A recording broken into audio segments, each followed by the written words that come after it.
বাংলার এক প্রত্যন্ত গ্রাম, নাম তার মধুপুর। গ্রামের এক পাশে সরু কাঁচা রাস্তা, পাশেই খাল বয়ে গেছে। বর্ষার দিন চারপাশে সবুজ ঘেরা। সেই গ্রামের এক দরিদ্র পরিবার, মা চম্পা, ছেলে রতন আর ছোট্ট মেয়ে পিউ।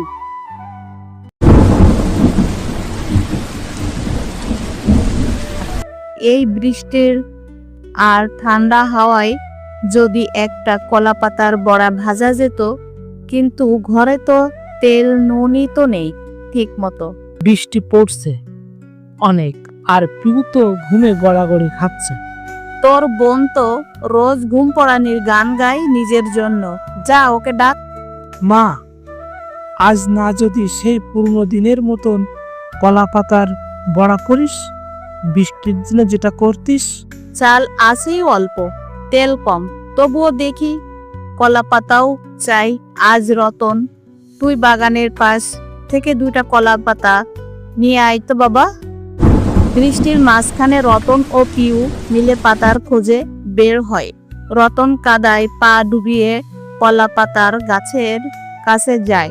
পিউ চিৎকার করে, পিউ দাদা, সাপ আছে বুঝলি, মা বলেছে সাবধানে থাকতে। তুই শুধু চেঁচাস, দেখিস না কেমন পাতাগুলো ঠিক বড়ার। দুজনে একসঙ্গে পাতা নিয়ে ঘরে ফিরে।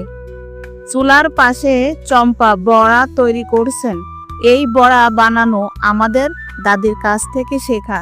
চাল বেটে কলা পাতায় মোড়া দিয়ে একটু নারকেল আর কাঁচা লঙ্কা দিলে সেই স্বাদ। আর কাঁচা মরিচটা দিতে ভুলিস না মা, আমি খাই। আমি খাবো না, ঝাল বড়া ভালো লাগে না। চম্পা মুচকি হেসে বড়া ভাজছেন, ঘরে ছড়িয়ে পড়েছেন সুগন্ধ। হঠাৎ দরজায় টোকা, ভিজে জামা কাপড়ে এক অচেনা লোক।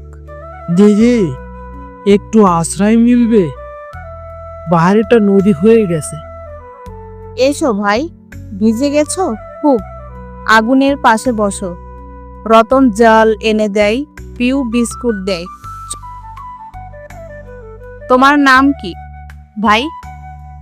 আমার নাম অরূপ, ঢাকায় কাজ করি। বৃষ্টিতে আটকে পড়েছি, এই পথে চাচার বাড়ি যাব ভেবেছিলাম। তাহলে আজ আমাদের সঙ্গেই খেতে হবে তোমায়। কলাপাতা বড়া বানাচ্ছি। দুপুর গড়িয়ে বিকেল, সবাই মিলে কলাপাতার বড়া খাচ্ছে। দিদি, এই বড়া খেয়ে তো আমার ছোটবেলার কথা মনে পড়ে গেল। মা এমনই করতেন, দেখেছ আমাদের মায়ের হাতে জাদু। আমি শুধু ঝাল ছাড়া খাই, তুই বড় হলে একদিন তোর বাচ্চারাও এমন বলবে। বৃষ্টির শব্দের মাঝে উষ্ণতার আবেশ ছড়িয়ে পড়েছে ঘরে। সন্ধ্যা নামছে, অরূপ বিদায় নিচ্ছে। দিদি, এত সুন্দর এক দুপুর, কথা, বড়া আর এই বৃষ্টি কখনো ভুলবে না। তোমাদের দেখা না পেলে হয়তো কোথাও গিয়ে দাঁড়াতে পারতাম না। ভালো থেকো ভাই, আবার কখনো এই পথে এলে এসো, আমরা থাকি এখানেই। তোমার মতন মেহমান হলে মা আবার বড়া বানাবে। অরূপ বিদায় নেয়। পিউ জানালার ধারে দাঁড়িয়ে হাত নাড়ে। আকাশে তখন ঝিরঝিরি বৃষ্টি।